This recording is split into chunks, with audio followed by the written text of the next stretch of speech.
नमस्कार। आज मैं फिर आपके सामने अपराध की एक और घटना लेकर आया हूँ। आज के अपराध की घटना बहुत पुरानी नहीं है, कोई 1 महीने पहले की है। प्रदेश उत्तर प्रदेश और जिला वाराणसी। हुआ कुछ यूँ कि वाराणसी के मिर्ज़ा मुराद थाने में 12 अप्रैल 2026 को सवेरे सवेरे मोहल्ले में हल्ला हुआ। खूब ज़ोर शोर से हल्ला हुआ और लोगों ने, पास पड़ोस के लोगों ने पुलिस को सूचना दी कि साहब यहाँ देवर ने अपने भाभी को का गला काट दिया है और उसकी हत्या कर दी है। पुलिस आई, लोगों ने देवर को पकड़ रखा था, लेकिन ये भी बताया कि देवर कहीं भागा नहीं। वो भाभी की हत्या करने के बाद जब वो उसकी मृत्यु हो गई, जब वो उसका शरीर ठंडा पड़ गया, तो वो वहीं उसी की लाश के पास बैठकर रोता रहा। ये हत्या देवर की माँ, यानी जिसकी हत्या हुई थी उसकी सास के सामने हुआ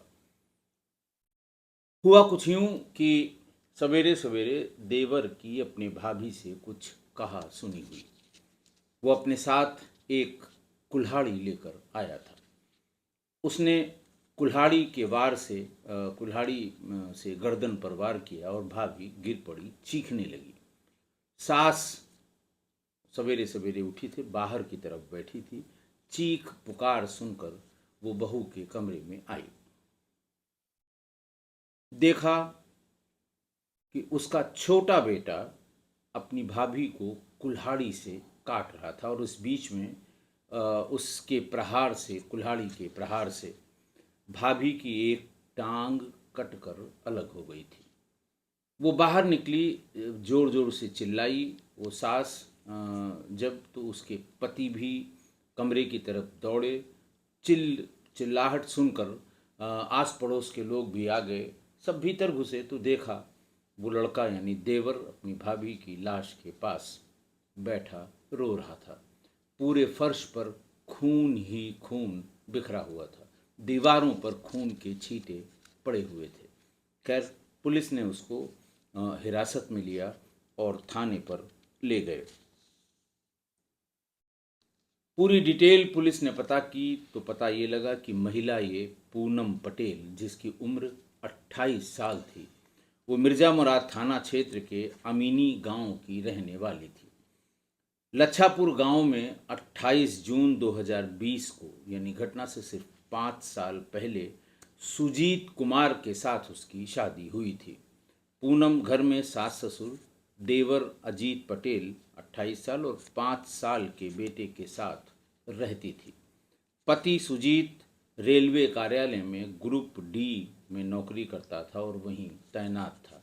सवेरे की शिफ्ट में घटना के समय वो अपनी ड्यूटी पर चला गया था। घर वालों से और बातचीत से ये पता लगा कि देवर अजीत भाभी की बड़ी शादीशुदा बहन से उसका कुछ लगाव हो गया, एक तरफा लगाव जिसे कहते हैं। वो बार बार उसी की बात करता था। बार बार वो कोशिश करता था कि हमारी भाभी उसको अपने घर पर दावत में या किसी अन्य प्रयोजन से बुलाएं। भाभी के ससुराल अगर कुछ ले जाना हो, कोई चीज़ पहुंचानी हो या कोई चीज़ ले आनी हो, तो वो कोशिश करता था कि वो खुद भाभी के बहन के पास उसके ससुराल तक चला जाए। ये बात जब घर वालों को पता लगी तो भाभी यानी पूनम पटेल यानी मृतका ने अपनी सास और उसको ससुर को ये बात बताई कि इनसे मना करिए कि ये इस तरह की हरकत न किया करें। मैंने अपनी बड़ी बहन जो शादीशुदा है उससे ये बात पूछी भी है कि क्या बात है, वो तुम्हारे चक्कर क्यों लगाता है। उसने कहा उसने मुझसे आज तक कभी कुछ नहीं कहा। लौट कर जब उसने यही बात अपने देवर से पूछी तो देवर ने कहा कि मैं उसको पसंद करता हूँ और भाभी मेरी उससे शादी करा दो। ये बात सुनकर मृतका यानी पूनम पटेल वो सख्ते में आ गई। उसने कहा भाई वो शादीशुदा है, उसके बच्चे हैं और मैं कैसे उससे तुम्हारी शादी करा सकती हूँ। और तुमको शादी अगर करनी थी, अपनी बात कहनी थी, तो तुमने आज तक तो कभी मेरी बड़ी बहन से कुछ कहा नहीं। तुम्हें खुद कहना चाहिए था और तब तुम्हें इसका जवाब मिल जाता। तुम ये चाहते हो कि मैं अपने मायके में अपने माता पिता और घर वालों से बात करूं इस सिलसिले में कि वो तुम्हारी शादी मेरी बड़ी बहन से करा दें, जो कि एकदम संभव नहीं है। न मैं अपने माता पिता से, न अपने मायके वालों से इस बात का जिक्र भी कर सकती हूँ। जो सुनेगा वो मेरे ऊपर ही हंसेगा। तुम्हें अगर ये बात करनी थी तो वो साली लगती है तुम्हारी, तुम ये बात उससे कह सकते हो, तुम्हें इसका जवाब मिल जाएगा, मुझे इस बीच में मत डालो। ये बात सुनकर वो नाराज हुआ और आए दिन वो इस बात की शिकायत अपनी भाभी से करता रहा कि तुम्हें कहने में क्या जाता है, तुम कह के देखो। उसने कहा कि तुम क्यों नहीं कहते हो, मैं इस बात का जिक्र भी नहीं कर सकती। मेरी सगी बहन है, मुझसे बड़ी है, शादीशुदा है, बाल बच्चे वाली है, उसको मैं कैसे कहूँ कि तुम मेरे देवर से शादी कर लो। कोई दिक्कत हो उसे, कोई परेशानी हो, ससुराल में उसे प्रताड़ना मिल रही हो या ससुराल छोड़कर वो घर आ गई हो, तब तो ये बात समझ में आती है, ऐसे में कैसे कह दूँ। बहरहाल रोज रोज की इस बातचीत के बाद देवर अजीत को ऐसा महसूस होने लगा कि शायद मेरी भाभी ही ये शादी नहीं कराना चाहती, वरना इस बात का जिक्र करने में कौन सी दिक्कत है उनको। यही बात वो बार बार अपनी भाभी से कहता रहा और ये बात धीरे धीरे विवाद में बदलती गई। वो जब भी आता था अपनी भाभी से लड़ता था। दरअसल वो उनको दबाव में लेना चाहता था कि वो मेरी बात को अपनी बड़ी बहन तक पहुंचा दें। ये बात जब बहुत ज़्यादा वो इस बात के लिए झगड़ा करने लगा, तो उसके पिता ने स्थानीय थाने को या 112 पर फ़ोन करके पुलिस को ये इत्तला की कि ये घर आकर सिर्फ इस बात पर मेरी बड़ी बहू से झगड़ा करता है कि वो उसकी शादी करा दे, और वो भी अपनी बड़ी बहन से, वो भी अपनी शादीशुदा बड़ी बहन से। और इस बात के लिए रोज़ तमाशा करता है, घर में हंगामा करता है, सारे लोग इस बात को जानते हैं। तो क्विक रिस्पांस सिस्टम वाली 112 की गाड़ी आई इस शिकायत पर। माँ बाप ने अपने ही बेटे के बारे में ये बात बताई। भाभी ने भी इस बात की तस्दीक की कि ये इस बात को लेके रोज़ लड़ाई झगड़ा करता है। पुलिस वालों ने जो आए थे उन्होंने अजीत को समझाया और ये भी कहा कि अगर दोबारा तुमने इस बात को लेके, बोले तुम्हें बात करनी है तो चले जाओ, अपनी भाभी के माँ बाप से बात करो, उनके घर पे बात करो, इनकी बड़ी बहन से बात करो, बड़ी बहन की ससुराल में बात करो, तब तो तुम्हें समझ में आएगा यहाँ कहने से क्या फ़ायदा है। लेकिन अगर इस बात को लेकर दोबारा कोई विवाद हुआ तो तुम्हारे विरुद्ध हम विधिक कार्रवाई करेंगे। लेकिन उसके रुख को देखकर पुलिस वालों को ये लग गया कि ये जरूर कुछ न कुछ तमाशा फिर करेगा। लिहाजा उन्होंने उसका शांति भंग की आशंका में, यानी प्रिवेंटिव सेक्शंस में, जिनको हम लोग 151 कहते हैं, वो थाने पर ले गए। 151 में उसका चालान किया, तुरंत जमानत हो जाती है और वो वापस घर को आ गया। लेकिन उसको इस पुलिस कार्रवाई से कोई परेशानी नहीं थी। वो अपनी बात मनवाने के लिए अब भी अपनी भाभी को परेशान करने लगा। बात उसी दिन की है, 12 अप्रैल की। वो रात में सोया, सुबह उठा, चाय मांगी, भाभी ने उसको चाय दी और चाय देने के बाद फिर वही राग वो अलापने लगा कि अगर तुम चाहो तो मेरी ये शादी हो जाए, तुम चाहती नहीं हो, तुम ही मना करती हो। इस तरह के तमाम आरोप प्रत्यारोप अपनी भाभी पर लगाने लगा। भाभी ने कहा कि देखो, तुम बिना बात की सिर पैर की बात करते हो, मैं कभी इस सिलसिले में किसी से बात नहीं करूंगी और बहुत तंग करोगे तो मैं फिर 112 को बुला लूँगी। इतना सुनते ही वो बाहर निकला, कुल्हाड़ी लाया और कुल्हाड़ी से अपनी भाभी के सिर पर वार किया। वो जमीन पर गिर पड़ी, रोने चीखने लगी। उनकी सास भी तुरंत भाग कर आई। तब तक देवर अजीत ने उसके शरीर पर गंभीर गंभीर प्रहार कुल्हाड़ी से किए। और इसी प्रहार में भाभी का एक पैर कट कर धड़ से अलग हो गया। थोड़ी देर में वो शांत हो गई। अजीत की माँ बाहर मोहल्ले में भागी, गांव में सब लोगों को इकट्ठा किया। सब लोग जब भीतर आकर आए तो देखा कि अजीत यानी वो देवर अपनी भाभी की लाश के पास बैठकर रो रहा है। खैर उन लोगों ने उसे अपने कब्जे में किया। पुलिस को खबर की, पुलिस आ गई। पुलिस भी उसे अजीत को पकड़कर थाने ले गई और आगे की कार्रवाई के लिए पंचायतनामा करके बॉडी को पोस्टमार्टम के लिए भेज दिया। जैसे ही इसकी सूचना वहाँ रेलवेज़ में उसके पति अजीत को लगी तो अजीत भी पहुँच गया और अपनी पत्नी की शव से लिपट कर रोने लगा। घटना के बाद महिला, उस मृतक महिला के बच्चे को उसके ननिहाल पक्ष के लोग ले गए, अपने साथ ले गए। और पूनम के भाई यानी मृतका के भाई संदीप का ये कहना है कि उसके देवर ने उसकी हत्या की है, हमें इंसाफ चाहिए, मेरी बेटी की कोई गलती नहीं है। खैर ये सब चीज़ें हुई। आरोप को सिद्ध होने में जब माँ ने ही ये गवाही दी कि मेरे सामने ही वो कुल्हाड़ी मार रहा था, तो बाकी किसी को गुंजाइश का कोई किसी शक शुबह की कोई गुंजाइश नहीं थी। पुलिस ने उसे गिरफ्तार करके जेल भेज दिया। आज की घटना देखिए, घटना तो आज की कोई बहुत बड़ी नहीं है, सामान्य घटना है, हो रही हैं, होती आ रही हैं और होती रहेंगी।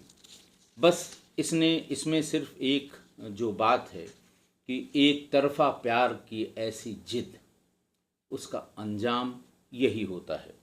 क्योंकि भाभी की बड़ी शादीशुदा बहन से शादी करने की जिद, ये बात तर्कसंगत नहीं है। इस बात में कोई तत्व नहीं है। शादी करनी थी अगर, या उससे संबंध था या उससे प्यार था, तो उस औरत से जाकर बात करते, उसकी बहन से बात करते। भाभी को माध्यम बनाने या उनको परेशान करने का कोई आशय नहीं निकलना चाहिए था, लेकिन ऐसा हुआ। वो कई महीनों से अपनी भाभी को ये कहता रहा कि अपनी बड़ी बहन से मेरी शादी करा दो। भाभी हमेशा साफ साफ इनकार करती रही कि ये शादी नहीं हो सकती और मैं किस मुंह से इस शादी की बात अपने घर में करूंगी। मेरे मायके वालों को मैं कैसे बताऊंगी कि मेरा देवर ये चाहता है। तो देवर को ये लगने लगा कि ये भाभी खुद ही नहीं चाहती है कि मेरी इसकी बड़ी बहन से शादी हो। खुद चाहने न चाहने की बात से अलग, शायद वो हमारी इस शादी में या हम जो चाहते हैं उसमें मेरी भाभी ही अड़ंगा लगा रही है। इसी खुन्नस में देवर ने भाभी की निर्मम हत्या कर दी। हत्या करके देवर भागा नहीं, बल्कि वहीं भाभी की लाश के पास बैठकर रोता रहा। अब देखिए, एक तरफा प्यार का अंजाम यही हुआ है। बहुत ढेर सारी घटनाएं मैंने आपको बताई हैं। एक तरफा प्यार का अंजाम यही होता है। जब जब गलतफहमी के कारण किसी पुरुष या किसी महिला की तरफ से ये लगने लगता है कि वो हमें चाहता है या वो हमें चाहती है, बात सिर्फ गलतफहमी की है। गलतफहमी के कारण एक तरफा बात सोचने की है, चाहे वो लड़का हो चाहे लड़की हो। और ऐसा एक तरफा प्यार बहुत ही खतरनाक होता है, सबसे खतरनाक होता है। प्यार की सभी श्रेणियों में एक तरफा प्यार ही सबसे खतरनाक होता है। सामान्य बातचीत और लड़का या लड़की के सामान्य गेस्चर इस गलतफहमी को और बढ़ा देते हैं। कहने का मतलब ये कि बात कभी शुरू नहीं हुई, न इधर से न उधर से, लेकिन सामान्य बातचीत का इन्फ्रेंस ड्रॉ करते रहे, चाहे लड़का ड्रॉ करती रहे चाहे लड़की ड्रॉ करती रहे। सामान्य जेस्चर्स जो किन्हीं दो सामान्य आदमियों के बीच होते हैं, हंसना, मुस्कुराना, दूसरे से बात करना, उठकर चले जाना, और ये बहुत ही सामान्य गेस्चर ये गलतफहमी को और बढ़ावा देते हैं। है तो वो सामान्य जेस्चर कि वो सामान्य रूप से वो कर रहा है, लेकिन उसको इस तरह से समझा जाता है कि नहीं नहीं, ये हमसे प्यार करती है, ये हमसे मोहब्बत करती है, या ये हमसे प्यार करता है, या हमसे मोहब्बत करता है। और यही जेस्चर्स, यही छोटी छोटी सामान्य बातें और गलतफहमी बढ़ा देती हैं। और अगर इन दोनों में से कोई एक इस गलतफहमी को दूर करने की कोशिश करे, या कोई तीसरा जिसे इस गलतफहमी का एहसास हो जाए, वो उनके बीच में बातचीत करने की कोशिश करे, तो वो सबसे बड़ा दुश्मन माना गया है सभी आपराधिक घटनाओं में।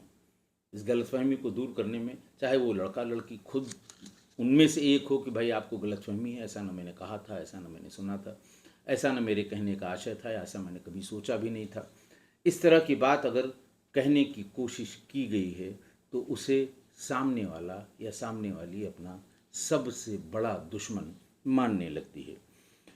और दोनों कभी एक दूसरे से, मतलब ये दोनों गलतफहमी में पड़ने वाले प्राणी ये कहते कुछ नहीं हैं, केवल समझने की कोशिश करते हैं।